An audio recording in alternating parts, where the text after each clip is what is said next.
রাজ্য সরকারের এগ্রিকালচার দপ্তরের প্রিন্সিপাল সেক্রেটারির পরিদর্শনের দিন বন্যার জলে ডুবে নিখোঁজ হলো দুই ভাইয়ের। ঘটনাটি ঘটেছে মালদার মানিকচকের শঙ্করটোলা এলাকায়। মালদার মানিকচক ব্লকের ভূতনি চরের 3টি গ্রাম পঞ্চায়েত এলাকার বন্যা পরিস্থিতি পরিদর্শনের সময় দুই যুবক তলিয়ে যায় গঙ্গার জলে। গত 1.5 মাসের বেশি সময় ধরে প্রায় 1.5 লক্ষ বাসিন্দা জলবন্দী। ত্রাণ শিবিরে আশ্রয় নিয়েছেন এলাকাবাসী। দিনে দিনে পরিস্থিতি ভয়ঙ্কর, জল বাড়ছে। গঙ্গা নদীর সাথে ছিলেন জেলা শাসক নিতিন সিংহানিয়া, পুলিশ সুপার প্রদীপ কুমার যাদব, রাজ্যের সেচ দপ্তরের প্রতিমন্ত্রী সাবিনা ইয়াসমিন, স্থানীয় বিধায়ক সাবিত্রী মিত্র সহ ব্লকের আধিকারিকেরা। জানা গিয়েছে নিখোঁজ দুই যুবকের নাম পরিমল মণ্ডল ও বঙ্কিম মণ্ডল, সম্পর্কে দুই ভাই। বুতনি থানার শঙ্করটোলা এলাকার বাসিন্দা। বাঁধ থেকে টিনের নৌকোয় করে পাট ছাড়িয়ে বাড়ি ফিরছিল। সেই সময় টিনের নৌকো উল্টে যায় এবং দুজনই তলিয়ে যায়। খবর পেয়ে তড়িঘড়ি বিপর্যয় মোকাবিলা দপ্তরের কর্মীরা খোঁজাখুঁজি শুরু করে। স্পিডবোট নামিয়ে খোঁজাখুঁজি চালানো হলেও এখনো তাদের কোনো খোঁজ পাওয়া যায়নি। ঘটনায় এলাকা জুড়ে শোকের ছায়া। সকাল থেকে প্রবল বৃষ্টি এলাকা জুড়ে। তার মধ্যেই রাজ্য সরকারের এগ্রিকালচার দপ্তরের প্রিন্সিপাল সেক্রেটারি পরিদর্শন করলেন প্লাবিত এলাকা। এখনো পর্যন্ত ভূতনি চরে প্লাবিত জলে ডুবে 9 জনের মৃত্যু হয়েছে। এগ্রিকালচার দপ্তরের প্রিন্সিপাল সেক্রেটারি প্রথমেই ছুটে যান মানিকচক ঘাটে। সেখানে থাকা দুর্গতদের সাথে সেখানে কথা বলেন। মথুরাপুরের মানিকচক মডেল স্কুলের হস্টেলে থাকা উত্তর চণ্ডীপুরের বন্যা দুর্গতদের সাথেও কথা বলেন। এ বিষয়ে এগ্রিকালচার দপ্তরের প্রিন্সিপাল সেক্রেটারি জানান, রাজ্য সরকার সবসময় দুর্গতদের পাশে রয়েছে।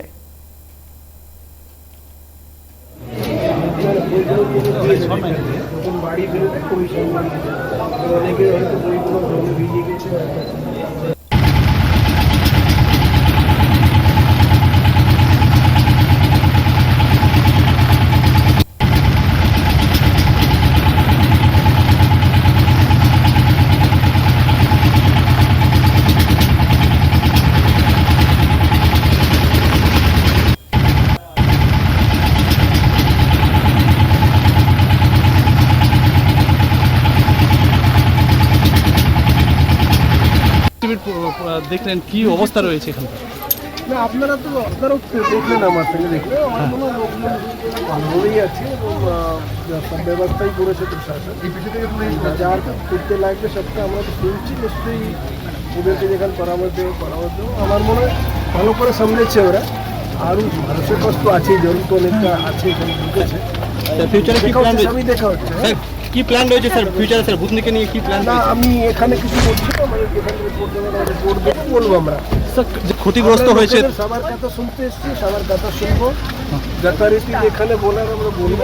সব ব্যবস্থাই করবে সরকার, পুনর্বাসন সব ব্যবস্থাই যা হবার আছে সরকার থেকে করবে। নিশ্চয়ই আমরা আমি একা নেই, আমাদের হেলথের লোক এসছে, আমাদের ইরিগেশন থেকে, পিএইচসি থেকে, আমাদের মাই ইরিগেশন ডিপার্টমেন্ট থেকে, বিদ্যুৎ দপ্তর থেকে, এগ্রিকালচার থেকে, সব দপ্তরের লোকেরাই আছে এখানে। পিএম সাহেব আছেন, এসপি সাহেব আছেন, সবাই আছে। আমরা সবার কথা শুনছি, দেখছি এবং যা যা প্রয়োজনীয় ব্যবস্থা করার সবটাই করেছে প্রশাসন। বাকি যা লাগে আরো কিছু স্যার বাড়তি কিছু? দুটা ছেলে মারা গেছে। কোথায়?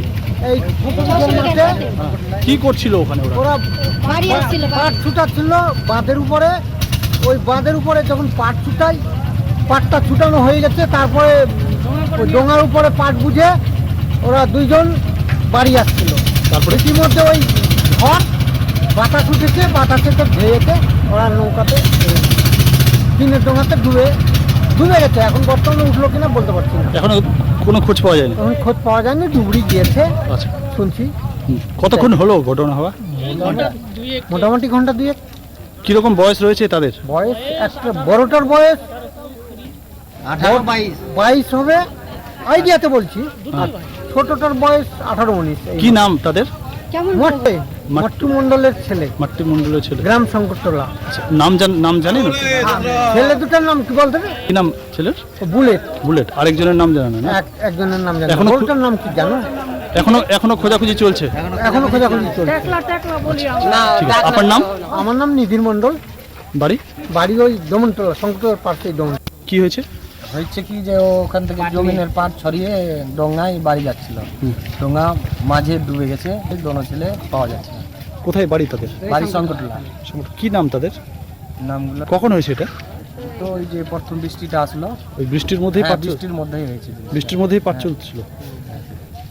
বাড়ি থেকে তার কি জানেন?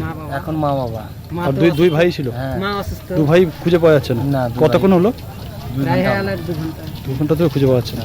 কিরকম বয়স আছে তার? বয়স 18-20। আপনার নাম? আমার নাম সুদর্শন মন্ডল।